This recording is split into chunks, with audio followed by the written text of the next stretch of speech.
Whoa.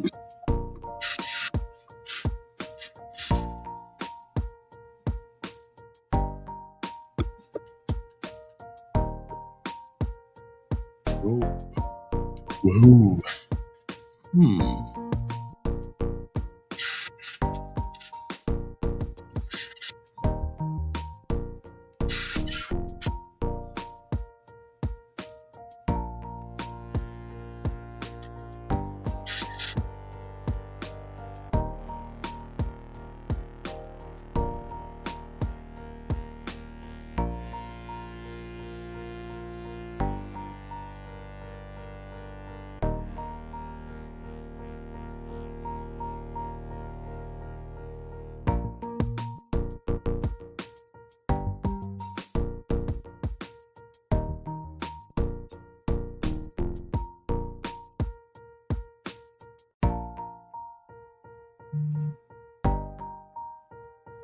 Mm.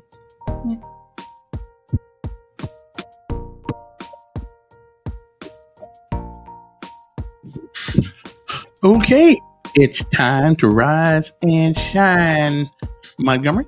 It's time to enjoy another day, for it is one more day above ground.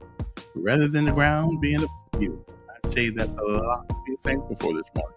What say you? Good morning. I'm Kevin Elkin, and this is Decisions. We call it that because everything you do requires you to make one.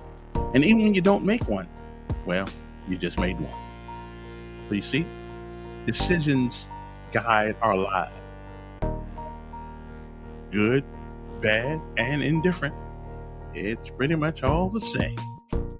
Again, good morning. Now it's time for our daily bread. You know, that's where we roll around here. Our daily bread. We got to do it. We have to do it. It's how we get this day started. Hiroshima and Nagasaki. That's right. Hiroshima.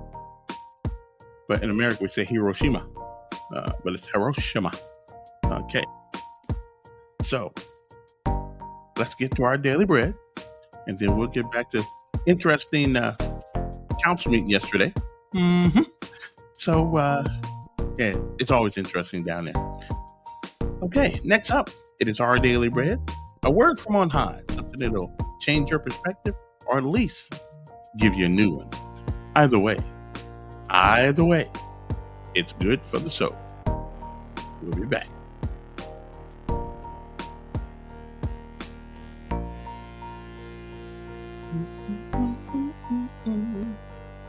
Okay, so let me make sure I get all this the right way. And there we go. Look forward eagerly for the Lord's appearing. Our Daily Bread. Today's encouragement from the Our Daily Bread devotional was written by Kayla Ochoa. The day before Kayla's husband was to return home from a business trip, her son said, "Mom, I want Daddy to come home." She asked him why, expecting him to say something about the presents his daddy usually brings back, or that he missed playing ball with him. But with solemn seriousness he answered, "I want him to come back because I love him." His answer made Kayla think about our Lord and his promise to come back. "I am coming soon," Jesus says in Revelation 22:20. Kayla longs for his return, but why does she want him to come back? Is it because she will be in his presence, away from sickness and death? Is it because she's tired of living in a difficult world?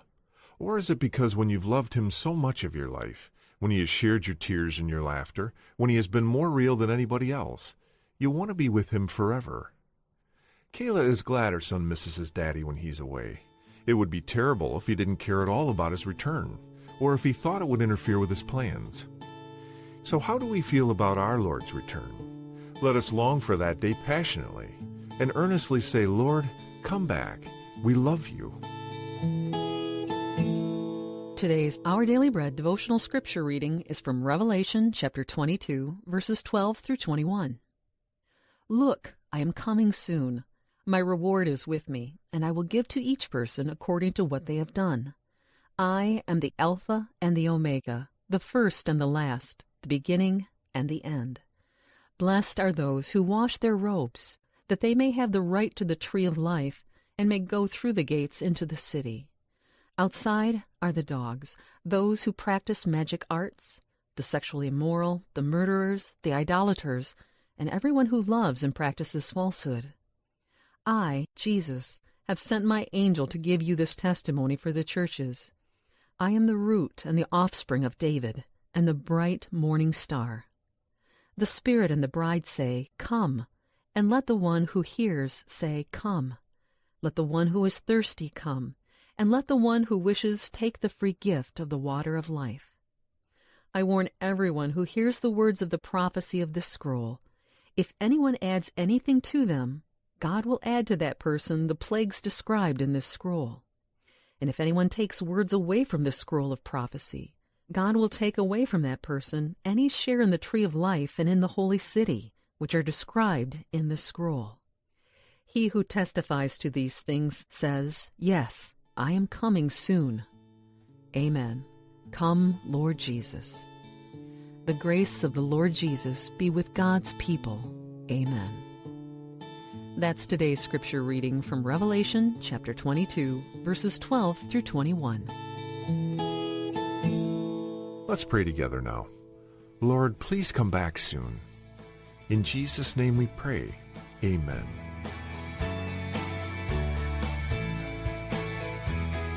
Today's encouragement was provided by Our Daily Bread Ministries. Look forward eagerly for the Lord's appearing. Our Daily Bread. Alrighty then. Okay, we did that already. We got that one. Today's We good. encouragement from the Our We got Daily that Bread. one. Now, let us pay homage to all of our armed forces of the United States of America, Army, Navy, Air Force, Marines, Coast Guard, and Space Force.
And of course, this is Montgomery, Alabama. It is an Air Force town, and we always have to pay homage to the good folks out there on Maxwell and Gunner Air Force Base.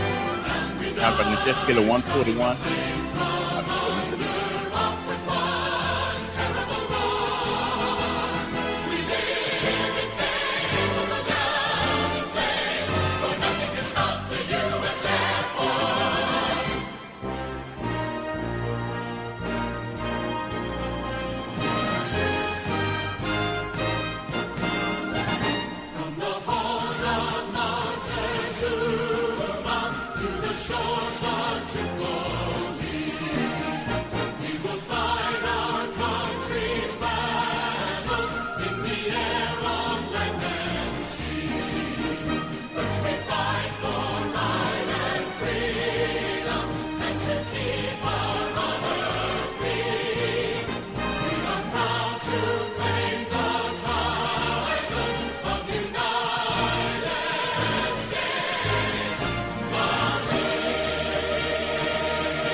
righty then.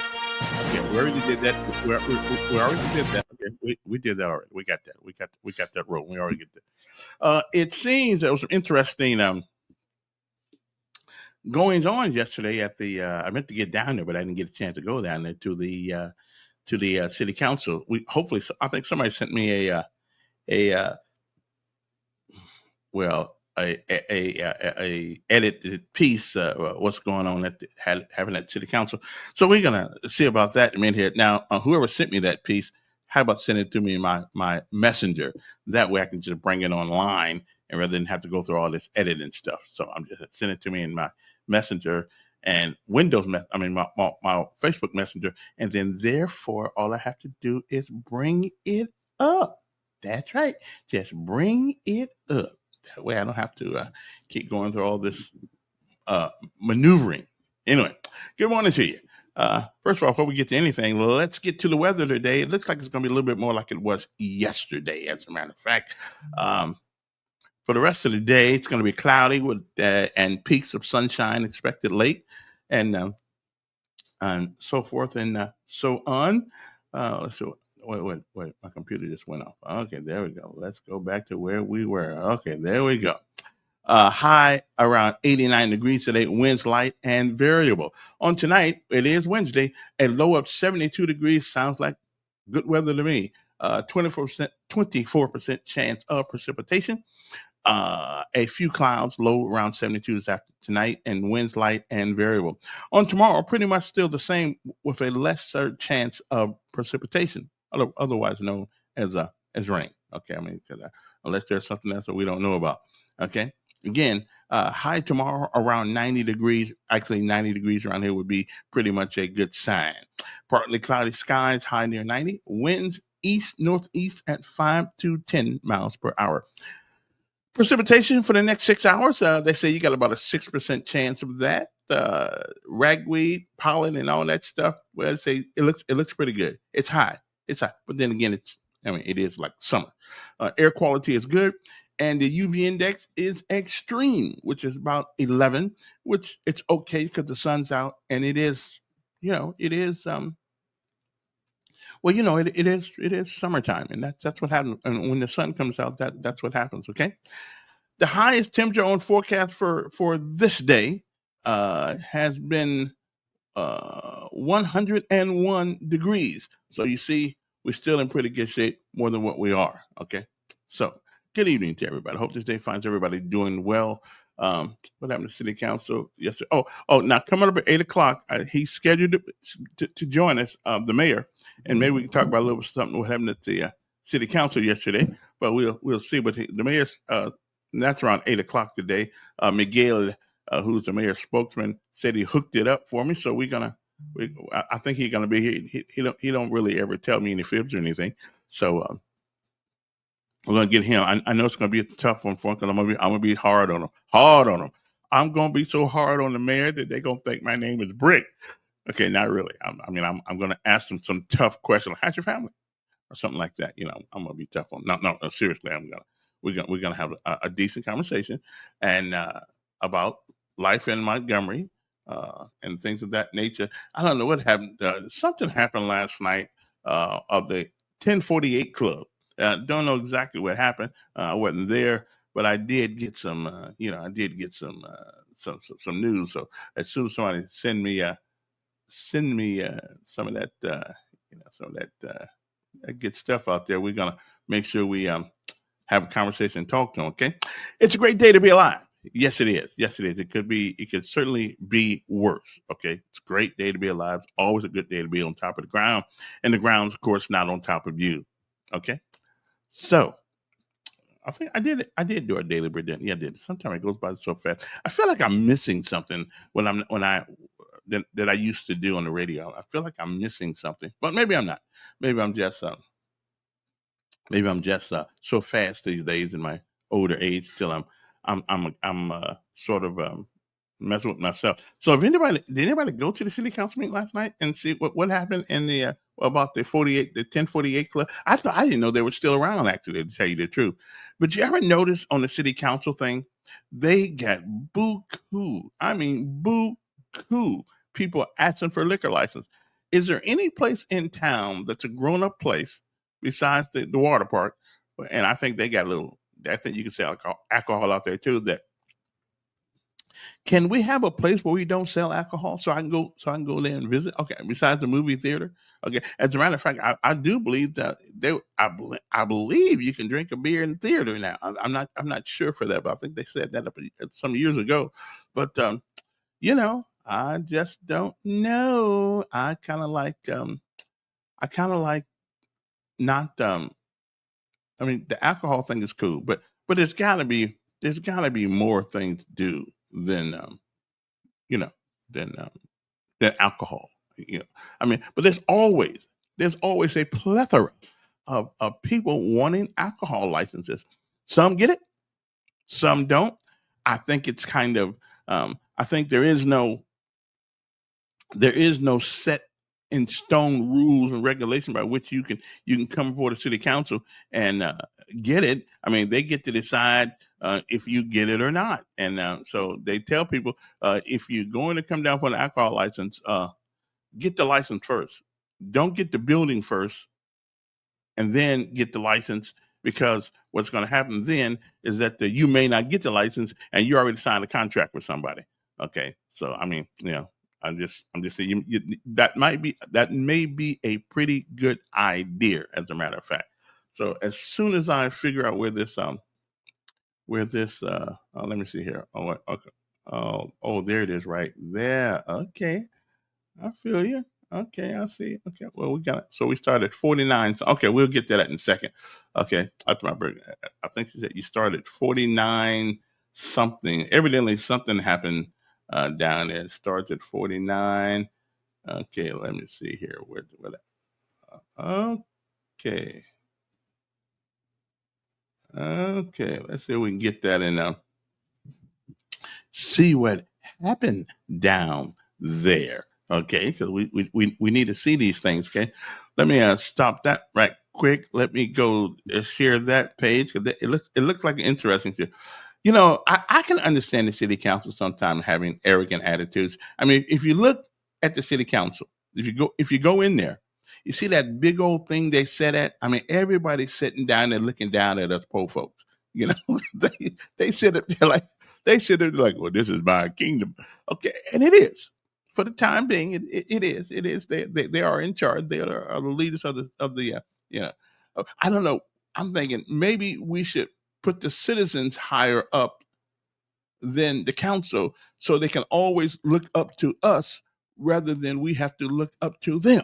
I'm just saying, if you're going to do the people's business, then get the people involved. Okay. Somebody said today is 80 years ago. The United States, which I think we're the only person actually dropped a atomic bomb on and I still, I'm ambivalent about that, because I still don't quite know if it was the right thing to do. I think we lost almost 750,000 people. That was a lot of folks to lose, and I understand. I got you. Some say that the atom bomb stopped the war. Well, we'll never know. One thing about it stopped those people, and a lot of civilians were killed in that too. Had nothing to do with the war. But I'm glad I don't have to make those type of decisions because it's a tough thing to do. I don't know, but and in the war on terror, there are a lot of civilians who got killed in that. Also, there's always civilians who die in these wars, and we're supposed to be fighting one another. And now here's what I'm thinking. In Star Trek years ago, they had a segment where robots fought the wars. But here's the sad thing about that. When the robots fought the wars, whichever side lost would have to send people to die. Well, then give me a fighting chance to live. I don't think we need the robots fighting and we dying. Now give me a chance. Give me a chance to fight for myself, and let me Let me see if I can work things out for myself, because that is not a good idea. But I got a feeling. And the other day I saw a robot going down the street, and this is what scares me: a robot going down. I forgot. I don't know what city it was in, but everybody was picking at the robot, and the robot looked like he was getting mad. You know, I mean, since when do robots get mad? I thought they were not sentient beings. I thought they were not. I thought they had no emotions. And unless unless they got emotions. Look, I mean, the guy kept hitting the robot, pulling off the robot's arm. The robot looking like, I'm gonna kick your butt. And so what's up with that? I tell you what, this AI stuff, I'm just telling you, is dangerous. We are on dangerous ground with AI. Okay, and sooner or later, we're gonna be working for them. Okay, right now we work for the tax man, but pretty soon we'll be working for. Okay, we'll be working for the robots. Y'all think I'm lying? Okay, just wait and see. Wait and see what I tell you now. Wait and see what I tell you. We're gonna be working for the robots. I'm just saying. Now, remember I told you this. Okay, now I won't be working for them. I go on strike. Okay, they put me in a robot jail. I'm not working for a robot. Okay, no, that ain't gonna happen. Okay, ain't gonna happen. Yesterday, guess what? They putting this all on internet like it's something good. They got a RDF chip. I think it's called RDF. Well, anyway, RF chip, whatever it is. They're now putting in people's body, in their hands. So all they got to do now, like, this is a great idea, right? All they got to do now is go up to, when you go to Walmart and stuff like that, just put the thing in front of you, in front of the magnetic machine, and you can pay your bills. Now, and you pay your bills, pay your light bills, get gas. I mean, who? Okay, you remember? Okay, you remember the mark of the beast? You remember that? I believe that's what that is. I wouldn't. Nobody put nothing in me that I know of. Okay, no. We don't need that much convenience. Okay, that you got to put your chip inside me. But I can see it. I can see it happening. Maybe not my generation, but within the next couple of generations, people are going to think this is a great thing to do. Oh yeah, I don't have to carry my wallet. I don't have to carry, and I don't have to carry any ID. No, you ain't got to carry no ID. We just let us put this in your arm, okay, or your hand, or wherever you are, and they're going to make it sound so good until people are going to say, okay, that sounds good. That okay, they're going to do that, and I'm just telling you, it is not a very good thing to do. That is not what we want to do. We don't want to do that. We don't ever want to put stuff in our skin, okay, and then once it gets attached to our body, and then we'll find out later, oh man, it gives you cancer and it does all that kind of stuff. I'm just saying. I mean, how many of you folks out there would want somebody to put something in your body so you can pay your light bill and all that stuff real easy? And listen, they're trying to do away with money. You know, the president, which I'm not on with. I'm not in with his this whole digital money thing. Okay, I don't want digital money. Let me put the money in my hand. Okay, let me put the money in my hand. I love technology. I think it's fantastic. But we can't allow everything in machines to think for us. Okay, we just can't not do that. And I want to I want to hear my dollars. Okay, I want to be able to go to the bank, see the money I actually earn before I spend it. But the way they do it, and guess what? No more. Hey guys, this is for you. Think about this for a second. If you own child support, you will never work for yourself again. Okay, you won't, because they're gonna see all your money before you see it, and so while you out there gallivanting around having a good time at the club on that alcohol, and Sally Mae looks pretty good to you, and you take her home with you, or you should go home with her, whatever the case may be, and next thing you know, you got little Junior. Now it's over. You'll never see your check again, because they will take how much money they want to take out of your check, because you got the thing. You don't get paid with cash anymore. Won't be no working under the table anymore, because why is that? Because we paying with electronic money, and everything electronic leaves a signature. Okay. So now I'm just telling you. So while we sitting there thinking this is good stuff, well, I don't really believe it's good stuff at all. Okay, I don't. I think give me the dollars. Okay, don't put nothing in my arm. Don't put nothing in my hand. Okay, I'm just telling you, it is a bad idea.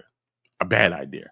Now I got to go to the city council meeting here for a second and see what happened last night at the thing. And I'll let you guys hear it too and see it. Let me make sure. Okay, so you do this, and you do this. Share the screen. All right, let's see. We want to do the whole window here. Let's see, entire screen. Okay, there we go. Right there. Okay. Mm-hmm. Okay. Now let me see if I can get them to play this. All right. So this is the city council meeting last night, and evidently around 46 minutes, 49 minutes, or something like that. They had. Let me see if I can hear this all the way. Let me see. Okay. See what happened.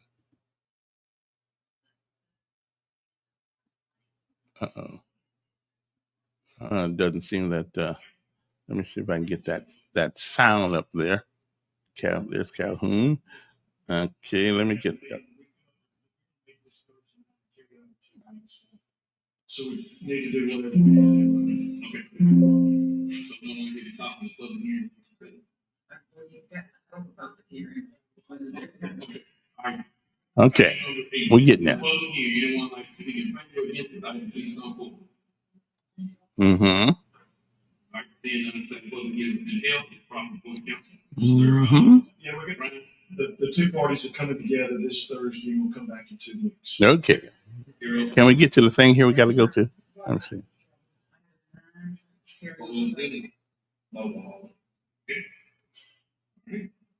Okay. Motion to adopt.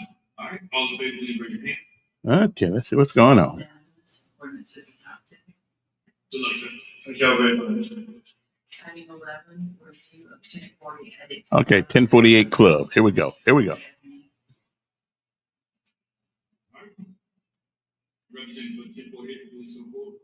Representative for 1048. Mm-hmm. First thing I'd like to do is apologize for not being here last time, but I will tell you exactly why and what happened, and it's not Brenda's fault. Okay, basically what happened was, I'm sorry, Douglas Stern. Okay, I don't know what's going on. 1048 Club. Let's see. 35 years now. Okay, the reason I was not at the council meeting last time is because I showed up and could not find 1048 listed on the docket. It was listed, but I was looking for 1048, not spelled out 1048, which is not the way I usually write it. I have to come out at the end, it's by the standard. What do I do when I can't find my name? Called over a city employee, Brian Seymour. I informed him that the complaints have been dealt with. And his audio is not very good. Next door. I had spoken with Jonathan Woodall from the permit department. Can you guys hear that? Building 11, no longer marked for demolition, said been done in error. Okay. Brian told me that Jonathan had said it was Okay. He was a very honorable guy. I told him Jonathan had said had the police there, and they don't do. By the time they get there, the problem is over. But I keep going out this. So evidently, they got a couple problems there, and But the problem is, the last guy left at runs late. I mean, a lot of the place across the street closed at 7. Look how many businesses we've lost. I mean, you had this whole shopping center next to me that was a disaster. Owned by Mr. Watson, the bigger. Mm-hmm. The whole ceiling, the whole damn roof. Okay. Then you had the place next door was burned down by a disgruntled employee. But they managed to put it all back together after about a year, 14 months, something like that. Mm-hmm. And the problem you have is you have a lot of people that come in, they just hang out in the parking lot. I don't want them in the business. They bring their own supply of drugs, booze, whatever. You can smoke marijuana. Where is 1048 at? Anybody know? Someone else's parking lot. So all I can do is try to lock them out. Now, if you give me a private license, I can say you're not allowed in, period. Well, let me set this where it begins. He's reading the whole thing off a book. Let's see where this goes. From the permit department, he confirmed that the building 1104 was no longer marked for demolition, it had been done in error. Okay. Brian told me that Jonathan had said it was correct. Speaking to Mike, man. I told him Jonathan had sent me an email to that effect. Brian asked me if I could forward that to him. Brian, I said, of course, and forwarded the email to Brian from my phone right then. The email said, quote, I said, right now, this is okay. All right. For our earlier conversation. I At this point, Brian said I could go home because there was nothing else on his schedule that affected any of my properties. As to be for sure, he said that was the only thing he had. Okay, I'm going to have to have somebody tell me what. Instructions on the Okay. city employee. He's not speaking into the microphone. We had a city of Montgomery city council meeting. I assumed the matter was dealt with. Brenda sent me a letter saying I have to come back tomorrow. Tomorrow meeting. Yeah. I would like to know what this is about. Going and asking Brenda, you told me all you knew was it was under a nuisance issue. Very sure it is. So, Mr. Gerber, you're speaking for someone else when you read it, or you're speaking on your behalf? I'm speaking on my behalf. I'm just explaining why I wasn't here last time. There was no disrespect meant to the city council. I was just told by a city employee to go home that there was nothing. 1048 is across the street from Capri Theater. Oh, that's where it's at. Oh, okay. Yeah, Appreciate Mr. it. President, first thing we talked about during the work session, Robert and I was probably speaking on the, nuisance I heard the race car was played. That's why I'm playing this. Taking care of this point, we asked about the building permit. I believe there is a building permit that is pulled for that location for upcoming renovations, but the main issue the reason why we're here primarily is because more than any other property in District 7, I'm getting constant complaints about the activities, appearance, and upkeep. Selling alcohol. You get 1048 complaints. located in 1104 East Fairview and the property next door. The overgrowth of the house next door, the falling down fence, which I know has now been amended, the noise issues that we're having, the fact that we have people in the parking lot loitering. District 7, Samansky. Mm-hmm. We have a lot of development that is coming in. Mr. President, I believe there's representatives from the neighborhood that will speak on this. We have a lot of positive development that's coming to that neighborhood that a lot of people are working really hard on. We have a lot of great businesses who are investing thousands and thousands of dollars into that area. And we have a lot of people that have been there for a long time that have also not been garnering the number of calls and complaints that I am getting from this piece of property. 1048. The main reason that we wanted was not only to make sure that from the nuisance and abatement side of things on the properties were up to date and taken care of, but also to have a discussion of the activities that were occurring over there. Mm-hmm. Like the young lady from Fusion now said, the problem is not people that come to the pub. The problem is people hanging around the outside. I have tried to get rid of them many times. Okay, let me see what he said. He said the problem is not the people who come to the club. The problem are the people who hang around the club. But I thought you were kind of responsible for letting people hang around the club. Now, of course, if it's on the public fairway, then you can't stop people from walking across. But let's continue this. I don't know if that's true or not. Are you responsible for people hanging around your place? That's called loitering. Let's keep going. One of my employees was attacked by them. I called the police many times, but the police response time is just, by the time the police show up, they're gone. It's not the police's fault. That's just the way it is. She's absolutely right about that. We close earlier and earlier. That's what I'm trying to do to get rid of them. But the problem is, I'm the last guy left that runs late. I mean, a lot of the place across the street closes at 7. Look how many businesses we've lost. I mean, you had this whole shopping center next to me that was a disaster. Owned by Mr. Watson, the bear way downtown. The whole ceiling, the whole damn roof fell. Okay. Then you got the place next door was burned down by a disgruntled employee. Speaking to Mike, man. 14 months, something like that. And the problem you have is you have a lot of people that come in that just hang out in the parking lot. I don't want them in the business. They bring their own supply of drugs, booze, whatever. You can smoke marijuana. I have zero. Okay, so he says that people come by the business, bring their own supply, their own drugs, their own alcohol, and hang outside. Okay, which I can understand that, but aren't you still sort of responsible for that? Over someone else's parking lot. So all I can do is try to lock them out. Now, if you give me a private license, I can say you're not allowed in, period. You're not on this, I don't want you here. That might be a solution, okay? But we've been doing this for a long time, and I've never had the problem we have now. Part of the problem is there's so little few places. Oh, the rate? Oh, I got you. I feel you. I feel you. And that's the other issue. I mean, frankly, we have the police there, and they don't do, by the time they get there, the problem is over. But I keep going out there saying, guys, please keep it down. People are living across the street. We never had this problem before. But something has changed very much in this town. You saw the numbers that the mayor put up on the board. Liquor sales are down 36%, 35%. I mean, what's happening is everybody is staying open later, doing something in other parts of town. I don't know where. I suspect a lot of it's coming from clubs right at the county line. When they shut down, they send them to me, and I'm already shut down because I said I don't need this. It's just not worth it. So you said that you're closing down earlier. What times are you closing? Well, last night we weren't even open at all, for example. But in general, when do you In general, it depends. I try to get everybody out of there by 2 or 3. That's pretty much, we used to be open later, but it's not worth the grief.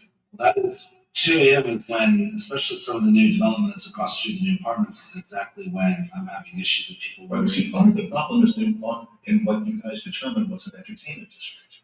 We didn't want it, we lowered it.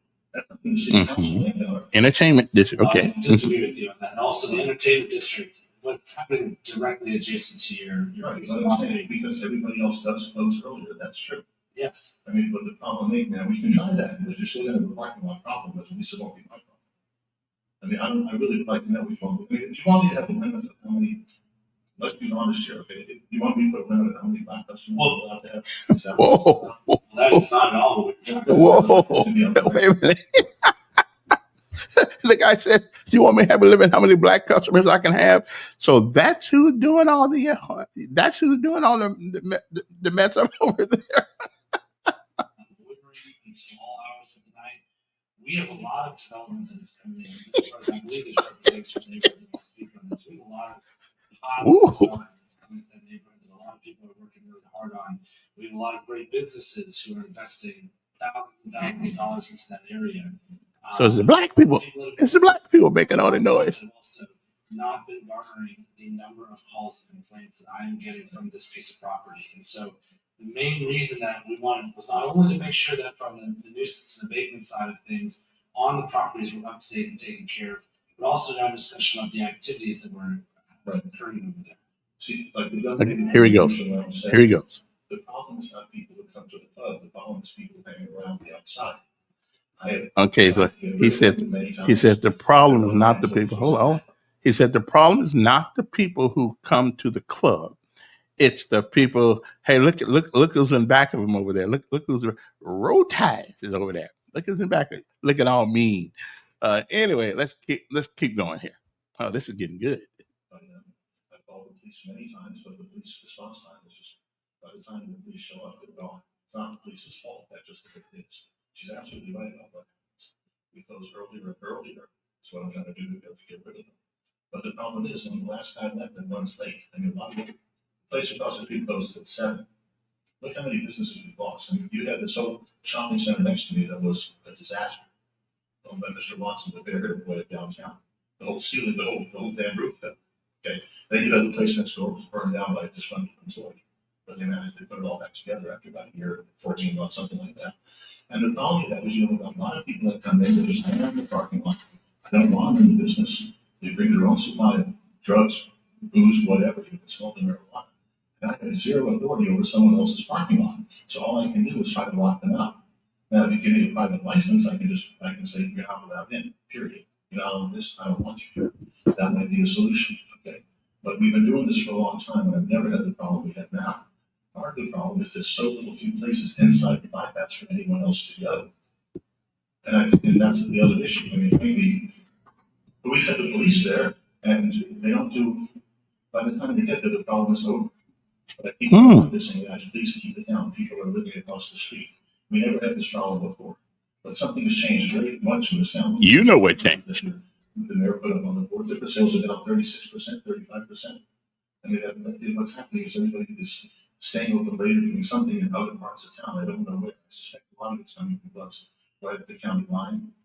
Now, this was the meeting last night. I'm already shut down because I said I don't need this stuff. It's just not worth it. So you said that you're closing down earlier. What times are you closing? Well, last night we weren't even open at all.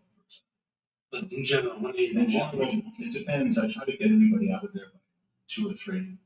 That's pretty much we used to be open later, but it's not worth the grief. That is 2 a.m. is when, especially some of the new developments across the street, the new apartments, is exactly when I'm having issues with people. But see, part of the problem is they want in what you guys determined was an entertainment district. We didn't want it, we lowered it. That's something the city council ran down our throats. Well, I disagree with you on that. And also, the entertainment district, what's happening directly adjacent to your Right, piece but of I'm property. saying because everybody else does close earlier, that's true. Yes. I mean, but the problem is now we can try that, but you're still gonna have a parking lot problem, but at least it won't be. I mean, I really would like to know which one. I mean, if you want me to have a limit of how many, let's be honest here, okay? If you want me to put a limit of how many black customers we're allowed to have? Is that what this is about? Well, that is not at all what we're trying to Good, so the like that to be on the record that that's not what it's about. And many times and stories that have been with the police in my part. Well, absolutely not. Then he sent over some people to clean up after I'd already pulled my permit. These people went before we were open, proceeded to go ahead and start stealing property from the front of 1048. They stole ramps, they stole chairs, they stole tables, everything they could. I called the police, okay? The police had to be called 3 times before they showed up. Okay, they finally did show up. Meanwhile, okay, I had to stop the guy from trying to get away with this stuff, so I parked my car in front of him. Okay, disabled his tire from going further away because he's not going to get away with my stuff. Mr. But President, the story gets a lot better than that. Yes. I believe we had some representatives from the neighborhood association. Brenda, did you get a public comment on this agenda item? I'd like to do Okay. that before we- Well, anyway, okay, enough of that. But so it seems, No, it's not. okay, it seems that a new young culture is really making it difficult for businesses. I mean, he said, "Well, and he did ask the question: "Was do I stop black folk from coming?" And then last night, City Council, I saw the mayor giving somebody some accolades being a rapper. The rap is the worst thing that ever came out. Rap is worse than crack cocaine. But that's what people want. Is that the end? Let me see is that the end of this? Let him finish this thing here. But the problem is, too much rap. And here's my issue. Here's my issue. All of these issues that are happening late at night. How late are they? A lot of the calls I'm getting, people are telling me between 1 and 3 in the morning. The appearance of the building, some of the issues that are happening there, we have to make that stop. Okay, and I'm not getting those complaints and calls from other liquor license holders in the district, not even some of your neighbors who also sometimes stay open that late. Not usually, they usually close. So I'm glad the nuisance abatement thing seems to have taken care of. I think Robert will tell you that they are constant. They are constant. Smashing kind of tough. Now, this was the meeting last night. Mr. President, with all due respect. That's Pruitt. People that came down during the 3 o'clock meeting, and I would ask that we just let them 2 minutes. Yeah, but I'm trying to get to the point. This is about life. Right. We're going back to what's going on with the parking. I think that's something that we worked out. You got communicating what needs to be done. It's really hard to solve that problem, sir. I understand. But this, what I'm looking for me is about your license. About a review of your license. New business. Yeah, they may shut him down, and it's really not his fault. But it really, I guess it really,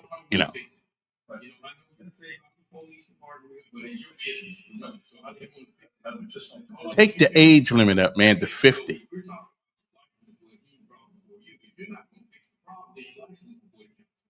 We can go back and forth, but it's up to you to fix what goes on at your property. It is, and that's why. If you got to work out, we're going to hear from them, and we can move forward. Go back and forth on what's not happening, what's going on. Just review the license. The license is not going to move forward today. Not today, it's going to work out. We're going to move forward from there. We got a lot to do. We start early so we can get out. I want to hear what you guys say, but I don't think we're going to vote on the license. Okay. Mr. Kelvin, I agree with you. Mhm. I think the city needs to know about this next story. So before the police got there, the people who had been hired by the city. Oh, it's Councilman Mitchell who did the rapper. Okay, yeah, that's part of our problem right there. But I like Councilman Mitchell, but that rap stuff, they can keep that.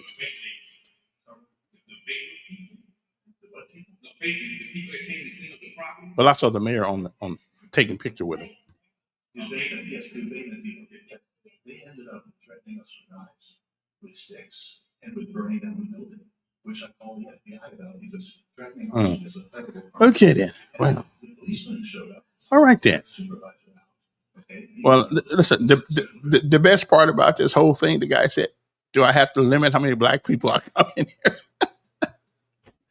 Woo! Okay then. Well, I should have been there last night. Nah, this guy got this. This is good. It's interesting question he brought up. I mean, a very interesting question. he brought up. You know, I don't know if you can actually do that legally. Say, yeah, we got our quota of black folks tonight, so we know y'all raised a bunch of hell and things go south from that point on. So, no.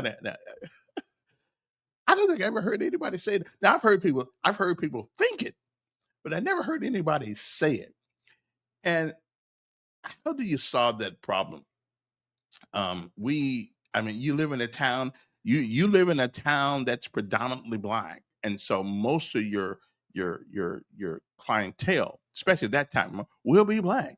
And but I think one of the things we ought to do, really, honest to goodness, um, we need a curfew in this city. At least you could hopefully get rid of some of the people that that hang out at night, and have them go home, because you really know who these people are. And I really believe that we ought to take the we ought to take the although I don't know what age of people today are mature. Used to be, you hit 25 years old or so, you began to get a little sense about yourself. uh, I don't know if that in fact is the um, is how we doing it today. I don't know if that's the do we need here's the deal. Do we need to take the patronage of clubs to 45 and above? I mean, 45 and above, um, to a club. If you're not, because the more we get into to these younger, older people today, it seems like they act more crazier than the they act crazier than the okay. Stop that.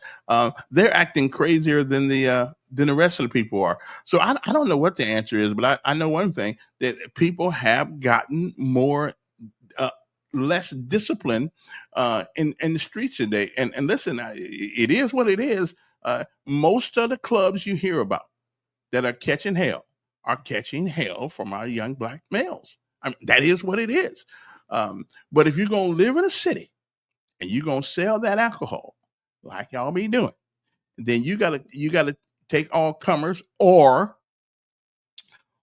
take your age limit up to the people who patronize your place. Okay, if they patronize your place, then 45 and above, because right now 45 is the new 25. Okay, 50 is the new I don't know, 35, because it just seems like people don't act right anymore. It just seems that they don't have the ability and the discipline to go into people's places and act civil and sensible. And then you put rap music in with it and alcohol. Oh man, y'all crazy. It is what it is. I like what the guy said. Well, can I limit black people? Listen. One thing about it, he got some cojones on him anyway, to even ask the question. He Woo! There are a lot of businesses I would think about going into, but being a club owner, it's just not one of them. It's just not. And then you introduce alcohol into that same scenario. Oh man, that's a tough road to hoe. That is just that's just tough. He needs to ban. Okay, he needs to ban Democrats. Yeah, and I'm willing to bet you. I'm willing to bet you anything. If they vote, they do vote Democrat. If they vote, they do vote Democrat. And listen, it's not the Democratic Party. It's not the whole party. But you have got to believe certain things in order to be a devout Democrat. Okay, I mean, really, you do. You got to believe certain things, and it just is what it is. There's nothing we can do about. I mean, and I guarantee you, if you go downtown now, I would guarantee you, if you go downtown right now to the jailhouse, and you ask anybody that voted, did you vote? That's in jail. I would guarantee you that 90% of them, if they voted Democrat. And so, what is it about those people who vote Democrat, the young ones? Because it's always a victim mentality. It's never about. It's never really about you. It's never really about you being responsible for what you do. I know you can go back to 1962 and all that stuff, or you can say what happened in 1980. I'm with you. I ain't mad at you. But at some point, we have to be responsible for what we do. And that's interesting. Okay, sometime in the next 5 minutes, I do expect the mayor. Okay, now the mayor didn't recognize it. Councilman Rondé Mitchell is. Let me make that clear. Although I just saw him sitting in the picture, they were all taking a picture. Evidently, this young person has worked with some notorious rappers. I just can't find one rapper I like. None. I just don't like anybody who does that stuff. I just find it. I mean, I had to walk down the street a couple weeks ago to a couple of kids. I mean, in this and in that and in this and in that rapper out there. I said, can y'all play some Teddy Pendergrass or something? I mean, I don't need to be called the word nigga all the time. I said, do I really need to hear that all the time? I mean, is that the only word they know how to say? My Lord, and they had a white guy with him. I said, now you know, if you going down the road right now by yourself and you got a song that's saying nigga this and nigga that on that, you know that someone gonna yank you out your car. Okay, I'm just saying. Listen, respect yourself. Respect us. Respect yourself, though. If you don't respect yourself, nobody else can respect you. And I can understand it. We ask for people to respect. We ask people to respect us who we are, and we ought to be respected. But then we turn around, my Lord, and we play the most raunchiest, the most disgusting, the most vile music of any group of people in this country. Okay, and then we went and listen. If you think that music does not affect the way we act, y'all crazy. Okay, that's why we give people Grammy Awards. Okay, because music changes your attitude. It really does something for us. And if all your life, okay, all your big hits, I like rap music. It gets me hyped all the way turn up. Okay, and Big C, therein lies the problem right there. That's the problem. Okay, so here's my suggestion: we should ban rap music in public after 9:00 at night. Just ban it. Just ban it. Only thing you can play after 9:00 at night is Barry Manilow, Luther Vandross, Little Barry White, Little ABBA, and things of that nature. No rap after 9. I think I'm going to run for city council on that. I think I'm going to run for city council. No rap clubs after 9:00. Okay, because it takes them like 2 hours to come down off of it. So I figured by 11:00. They ought to be, and you got the alcohol now, you got the rap songs on now, you got the Challengers and the fast cars now. Now they're headed out on the streets to raise hell too. No, 9:00. And I'm not even joking. When I run for city council, that's going to be one of my plaques. Yes, one of my plaques. No rap music after 9:00. No rap clubs after 9:00. Now, what you listen to in your own car. James Cleveland, I can handle James Cleveland. I can handle James Cleveland. Yeah. I would love the Canton Spiritual. Those are good songs. Those are things that make you think about your life. Okay. But we don't need no more rap music. Okay. We need to ban it. It should be the only exception to the First Amendment in the history of a nation that's 250 years old almost. It should be the only exception. We don't let people sell publicly rap music. Okay. Now somebody says ban Democrats after 9:00 in public. There may be something. There may be something to that. But anyway, good morning. If you want to call, and we do have a phone number here. We do have a phone. You can call us. What is our number here? It's 521-2963. Okay, that's 334-521-2963. Now that is our number here. Just in case you totally disagree with me, that's cool. You can call. I can handle it. I can take the call. I really can. Okay, it is 8:00. So now I'm expecting the mayor to chime in with us any moment here now. So that's why I'm kind of wasting a little time here because they're supposed to Miguel is supposed to have the mayor set up at about 8 o'clock here. So now, if he don't show up, I'm not going to blame the mayor. He may have had something more important to do. I'm not sure, but see, so I got my phone right here, right? So I'm finna call Miguel right now and see where is the mayor. Oh, Greg, somebody said you need to put your hood back on. No, listen. I think that's not a fair assessment. Okay, I think you're doing my man wrong when you say that. I think listen, we've got to be as people, we have got to be honest about our culture and some of the negative things that are part of our culture. Okay, I mean, I'm not the only one that heard it. You go down the street right now, you hear you can smell marijuana. Okay, from these young folks. 3 minutes after they leave you, you still smell the marijuana. Rap music. I've never seen a genre of music where people get killed because they wrote the wrong word in a song. There is a issue with rap music. Okay, not all of it, but at least about 99% of it. Okay, it just, yeah. And the women, oh my God, the women rappers now are worse than the men. I mean, have you listened to some of that stuff? I mean, I don't really listen to it. I don't listen to it. But every once in a while, I'm in somebody else's car. I got to listen to the music. Okay, I got to listen to the rap song. So now I don't know where the mayor is, but I'm waiting on him. So let me take a 3-minute break and come back, and we'll talk. We'll see if I can get those guys online. Make sure Miguel's got this all squared away because it is 8 o'clock. I know the mayor would never stand me up, so let me make sure that they know how to do this, and we'll be back. Uno momento. Uno dos tres momento. Okay, so hang loose. You don't listen to James Cleveland. Come on, man. You don't even know who James Cleveland is.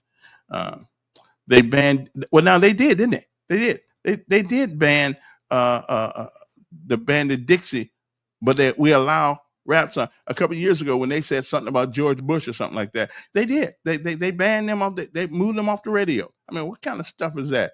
If anything need to be off the radio, it's that rap music. I don't care. But listen, I'm willing to debate anybody.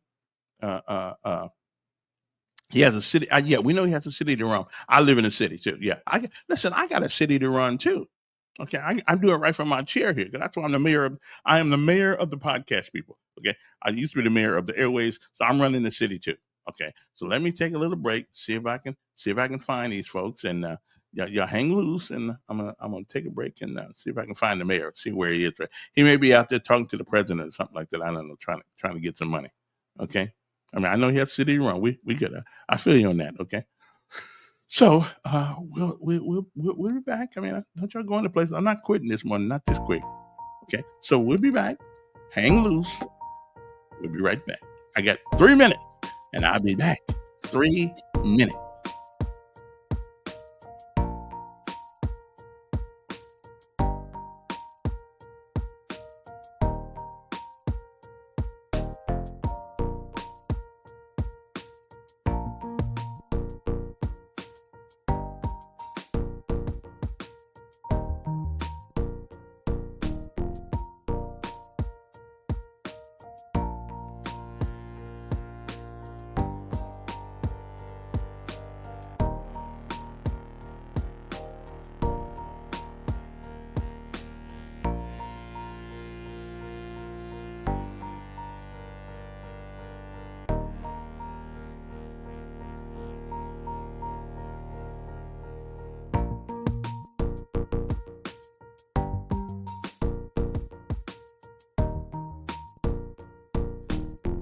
Okay, so the mayor is okay. Wait, where'd he go?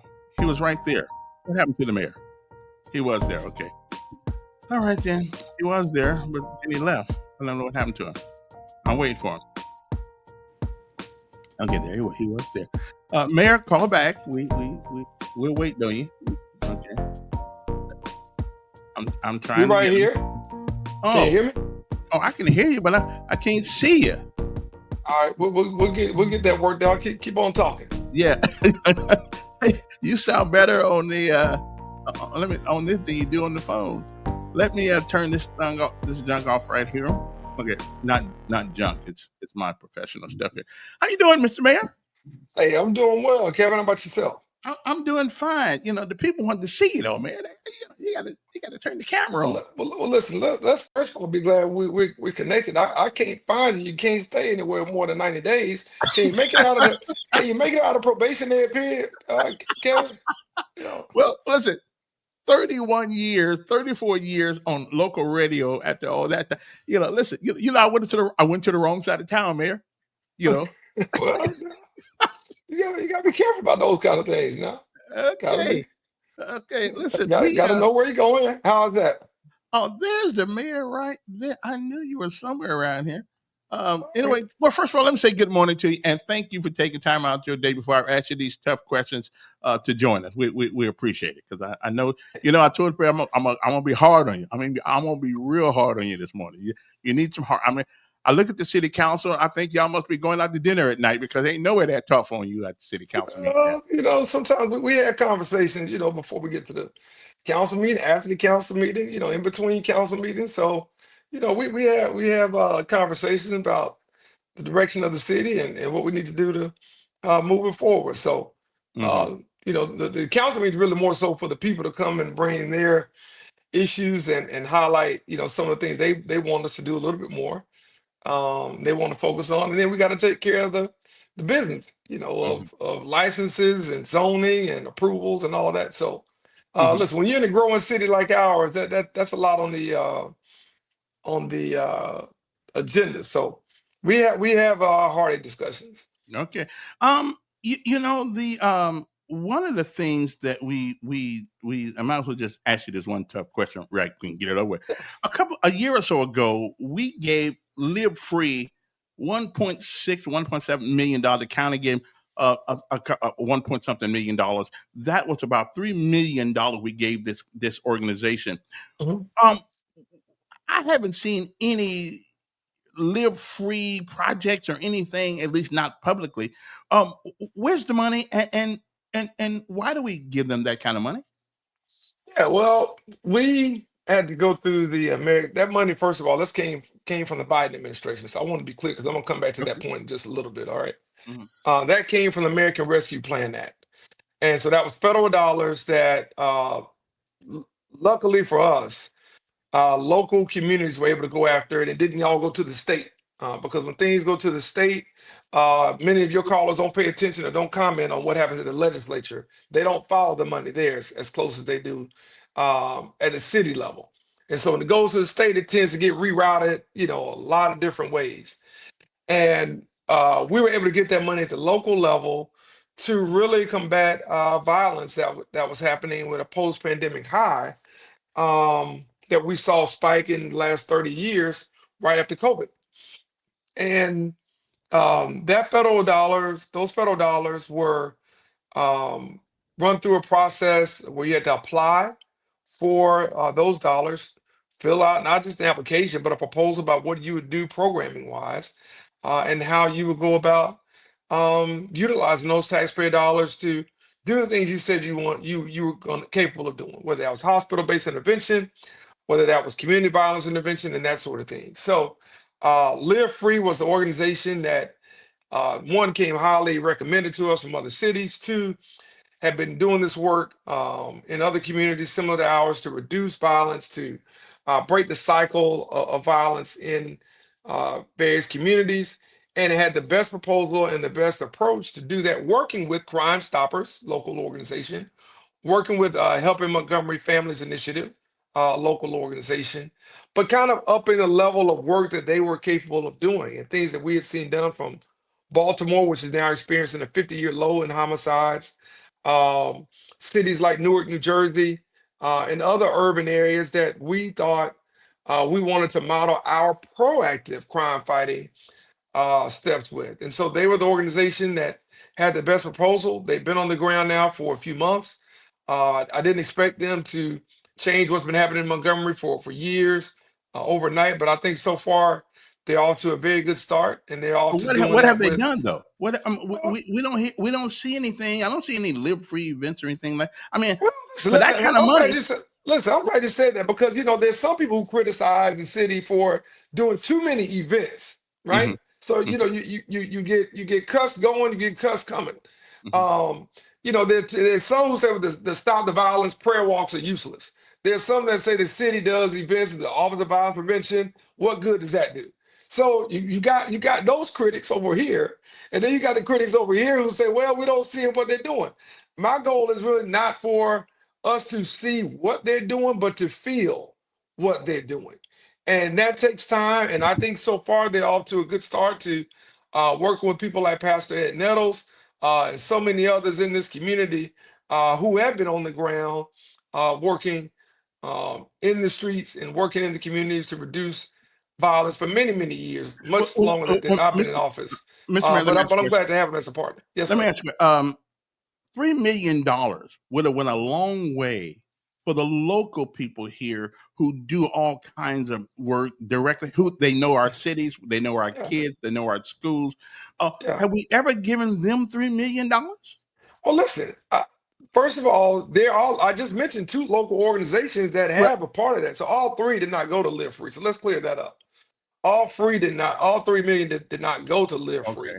So that was for the Community Violence Intervention Initiative between the city and the county. I'm grateful for the county commissioners who worked with us on that. And so, listen, I think the local uh, grassroots organizations are doing a phenomenal job. I think that they are doing some good work, and some of them are partnering Mhm. with Live Free. Some of them are working with the city. Some of them are working with our hospital violence intervention program. So some of them are now. Okay, well, You you know, straightened something out. You did straighten something out because see, I'm thinking that whole $3 million no, went to them, so that was no. a collective for all to work with. Oh, okay, Hold okay. on, That sis. makes difference. I still don't really understand because I looked at some of their cities that they said St. Louis and Chicago and all Yeah. places. They and lately every time you tell a crime is down, crime goes up. Well, listen, crime is always up if it happens to you. Well, It that's goes true. up 100%, right? Mhm. So we understand that part.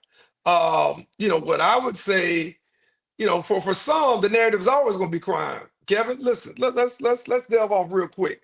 Mhm. Those on the right are always going to use something to, manipulate the information and distract from the success.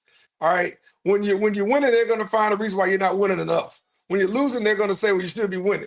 So, they're always going to be those type of people. I've been around here long enough time, both in the private sector and now as an elected official now since 2012. So I understand how this works.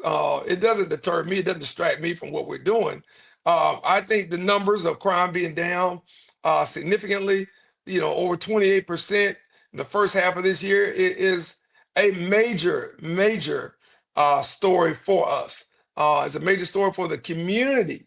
There are those who would just rather sabotage success because of who's running the city and how it's being run and the money they aren't getting, as opposed to addressing the success that we're having. So we know there's a political agenda that's driving the narrative. We ought to just call it out for being what it is. Well, I've always been a straight shooter, and well, that's not going to change with me. okay, So, there are those who will complain that it's not down 100%. Oh, in the great Emory Farmer days, it never would have happened. Well, you didn't get the information every 30 seconds.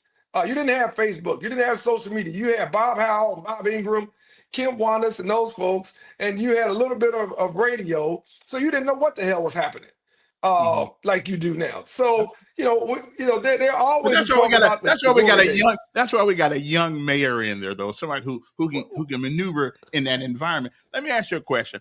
One of the things that the citizens seem to get tired of hearing is that we can't do nothing about it. I can't put a police on everybody's street. I can't, which we know that's absolutely right. But let me ask you something. Aren't you and the city council responsible to us for the environment that this violence has brought upon us? Well, listen, I think where we and the community, as a member of the community, we're all part of the environment, right? We're all part of the community. So certainly the city is charged with protecting the community and with the health and safety of the community, and we take that very seriously. We take our investment serious. We made more investments in the police department than any administration in the city's history. How often do you hear that on the right wing, Facebook and Facebook pages? How often do you see that on the next door apps? When we're Well, talking about that. you know about them apps, don't you? Listen, man, listen, I keep my ear to the street. I always have, always will. So, But you know, didn't I answer my laugh. question. But you didn't. Okay, and listen, you ought to Yeah, be. well, the answer is yeah. I said, wait, hold. There's a two-part answer. Okay. We're all responsible for the environment, the community, right? We're all Okay. responsible for whatever that is, good, bad, or indifferent. Mhm. The city and the police department certainly are charged with the safety of the citizens of this city. Absolutely. And I think the men and women of Montgomery Police Department and our other law enforcement partners are doing a great job with that. And I think a lot of community leaders are doing a great job to help And us some with of them this. are. I mean, it certainly could be worse than what it is. But I just get tired of hearing people who Why get are you paid. saying it can be, hold on, why are you saying it can be worse? I just said we're down 20. Kevin, let me ask the question. You know this Crime about was up figures. 20, if crime was up 29%, would we be having the same conversation? No, it'd be worse. Yeah, we would. No, it would be the same conversation. We'd be having a So recall.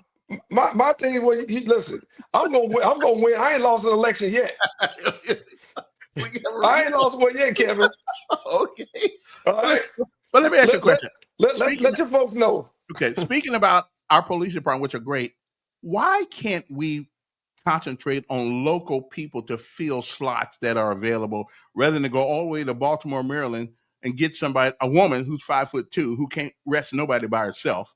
Hey, Kevin. In a one-on-one, I'm taking her over you every day and twice on Sunday. Let me tell you that. I'm a paratrooper, brother. I tell you, I'm a paratrooper. I can handle it. Yeah, you used to be. That's true. That's true. But let me ask you, where she came from, Baltimore, is the seventh deadliest city in America when it comes to murders. Not only that, she was there when they started, I forgot that guy's name, got killed, Gary something. They started rioting in the city. Yeah. Right, rioting in the city. The mayor said, well, let them riot over in that part of the city. Okay, give them a place where they can riot. I like to know her philosophy on that, and did she support that kind of thing? You kind of snuck her in there on us. Some of the city council didn't even know she was here. The city council business run the day-to-day operations of the city. That's why they're on the city council. That's why they're not the mayor. So let's be clear about that. Isn't that a problem, though? The mayor's not really communicating with the city council. The mayor's communicating with the leadership consistently, and the mayor communicates with the city councilman who communicate with the mayor. So those who don't call, text, email, stop by, grab a cup of coffee, come by the office, then they may not get everything that's happened. They may be talking to me about why we didn't cut the grass in the ditch. They may be talking to me about why people are speeding on there. So they're talking. It may not be about that. There's a lot of things that happen with over 2,400 employees in several departments. They got the information before others did. Now, again, some of them go to some meetings in the community that may not be the meetings I go to. So maybe they ought to come to the meetings I go to, and they might know what's happening a little bit more. I'm just saying. So, Okay. Listen, let's get back to your question. But some of our city council on Baltimore. Some of our city councils say they called you so many times and couldn't get you. They thought they was on block. They a lie. They a lie. I'm just telling you what's being said. So I don't know if they're saying it or that's who they say is, but I don't know if any of our city council that call and can't get me. I'm available 24/7. So I don't lie to me. Yeah. Somebody lied to me. I said they lied 3 times for a reason. I wanted you to make sure you heard it and your viewers and listeners heard it. I've been coming on your show long before I was elected. Yeah, long before. I'm not going to change my approach in particular with your audience. I believe in being unfiltered and giving it straight, no chaser. So I like that about you. I like that about you. I mean, if we give it to you, you give it back. But I want to go to the question here about why do you bring in somebody from the outside? This city is one of the most, and I'm born and raised here. I'm the first mayor to be born and raised in this city and graduate for the schools in at least 60 years. So I'm as Montgomery gets. All right. So I ain't come from no rural county in the wiregrass coming up here. I'm born in St. Margaret's Hospital. All right. Okay. So let me say this. One thing about Montgomery is Montgomery is a very, very tough place. We're one of those cities where we really like to just keep everything here, right? In a small, very small circle. If I did that, there would be again the critics saying, well, I'm just hiring my high school classmate or my former teammate or somebody that I went to the YMCA with, I grew up with. My point is, we go and we cast a wide net for the best and You brightest. forgot a very important one. Which one? Your fraternity brothers. I don't have that many fraternity brothers. Actually, I got probably more that's not in my fraternity that Well, that's the are. word on the street. That's the word on the street. I keep telling, see, you got to come to the source. They don't need to go into the street when you come to the source. Okay. You know, and then you got to be careful of who's putting that word on the street, right? Mhm. But that said, we cast a wide net for the best and brightest, whether it's economic development, whether it's public safety, whether it's as a chief operating officer. And our goal is to bring the best and brightest. And so one of the things I have felt, and I said this when we brought in others in various positions, is I want people that have a different lens of Montgomery than what I may have or what some others may have. And that's in all areas, because I think it's good to have a set of eyes and ears that aren't biased or prejudged or prejudiced toward one particular practice or the other. I like people to come in and be able to give me an objective opinion about exactly what's happening good internally and externally, And you and think what's you're happening getting bad. that? You think What's you're that? getting? You think you're actually getting an objective opinion from most of your staff? Listen, I think that we have the best staff this city has had, maybe period. Right. I'm not talking Um, the quality. I'm just, do you believe that? I mean, listen, you're the mayor, a pretty well-known one, and a pretty liked one for the most part. Do you really believe now? If I'm on your staff, they can be assured that you're gonna get an objective opinion. Okay? I don't know if so much right now, but do you feel comfortable to say that everybody on your staff gives you an objective opinion? Hey, Kevin, you don't bring in a retired colonel as a chief of staff or a former deputy mayor of Washington, D.C., or economic development director, or a planning and inspections and permitting director that are old, that are at my age or older with seasoned experience, and expect them to be yes men. Now, I'm not like your president. All right. I'm not like Trump. All right. So I know that you got to be one of the folks that's telling him yes to everything. Yes, Mr. President. That's not the type of organization I've ever run, and I never want to be the smartest person in the room on everything. I'm the smartest on some things, but I'm not. If I'm the smartest on everything, there's a problem. I need to choose a Well, different if you room. really want an objective opinion, you put a sergeant on your staff. Okay. You gave me all them high level people up there, but you bring a sergeant on there, put Elkins on there, and you gonna get the nut. You talking about no chaser? Yeah, you gonna think you drinking nails. Okay. But listen, Kevin, let me ask the question: why is it a point when folks talk about us bringing in somebody from the outside at PD or in any position, but yet the same people don't mind their side bringing in folks who are from the outside? They don't always bring in homegrown and locally raised folks either, but it's fine when they do it, but it's a problem when I do it. Well, and I agree with you. I agree with you. And I've talked to Todd about this. I brought this up to Bobby Bright, because if we want our kids to stay here in Montgomery, the policemen and people like that, then we've got to show them they can still reach for the stars here and not have to go some other state, someplace else, to make a decent living. And here's another thing. Why are we thinking about giving this woman a raise already? She's been here, a month and a half, maybe? We're not talking about giving her a raise. Well, I saw it on the thing the other day. Take the step up to $134,000, I believe, and Graybo's going to get 161. Oh, well, that's not a raise. That's what was negotiated in the original. Well, that's still it's a negotiated raise, but it's still a raise. No, that's where she comes in with her experience and her expertise and what she does in terms of law enforcement. My thing is this: do the people of Montgomery want a safe community or not? If you want a safe community, I don't care if I got to go to Mars to get somebody. You shouldn't give a damn where they come from, as long as they're providing the knowledge to give us operational But experience and expertise. we want them to prove something to us, though. We Just want coming them what? here paying people. We want them to prove something to us, just to come here and make that kind of money, and you haven't done anything. We Hey. don't know what you going to Hey, do. hey, Kevin. Hey, Kevin. I have overproven, and they all make more money than me. So if I don't have an issue with how much money they make, then I don't understand why anybody else does either. And to be honest with you, I think it's really a small town approach, and I really think it's a small minded conversation to have. Listen, when we go to the doctor, do we care how much that doctor gets paid? No. We want that doctor to fix the pain we have or to fix whatever aches us. I don't care what Baptist And I or agree UAB with you. is paying. But he has a proven record, though. She has not proved to us that she deserves that kind of money. She don't have to prove it to y'all. She don't report to y'all. She reports but to we're the paying her, chief though. and hired by me. Well, And we're paying you too. Yeah, underpaying me. Yeah, we are. Okay. So let's be clear. But you have you asked for more money? Not yet, but when I saw Mobile's mayor just got, they gave me a different idea. I know they did. A couple of years ago, you had this thing where you didn't really want to arrest people who were panhandling. I've often said you let people go with the small crimes, the big crimes follow. We are seeing a little bit of that in Montgomery now.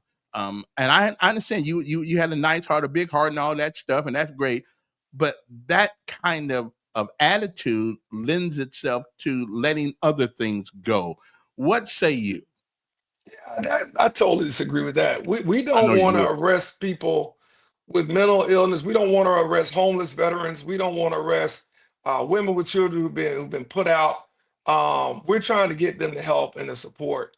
And to be quite honest with you, I don't think the state of Alabama has done enough in the last 20 years. So that spans Democrat control and Republican control in this area to help those who are suffering from mental illness and who are suffering from things that don't allow them to maintain a stable job or a stable roof over their heads. But that's not the mayor's problem, though. That's not your problem. Your problem is making sure the streets are safe, making That's sure right. that when we walk down these streets. I mean, listen, I feel sorry for people with mental illness. Where some days I got some mental illness things of that nature. But that's not the mayor's job to worry about everybody that's sick on the street. The mayor's job is to look out for the well-being of the overall Of the city. community. Right, City, exactly. correct. So that means people who are in the city. Listen, whether we invited them here or not, I think that for us, we've got to make sure that we're focusing on the repeat violent offenders. Now, you want to know where our focus is disrupting the part one crimes and the violent crimes that I know fill your inbox and fill your comment section and everything else. Now, listen, the homeless piece, we're working to, and I think we've done a better job on that.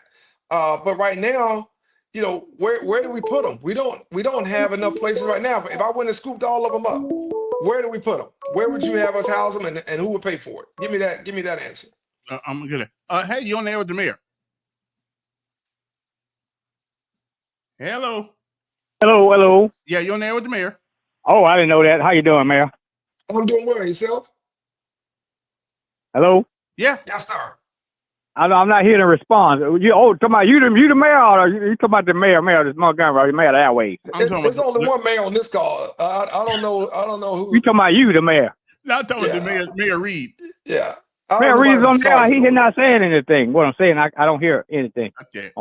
From my end. Well, call me back if you can't hear him, because that's who we have a conversation with right now.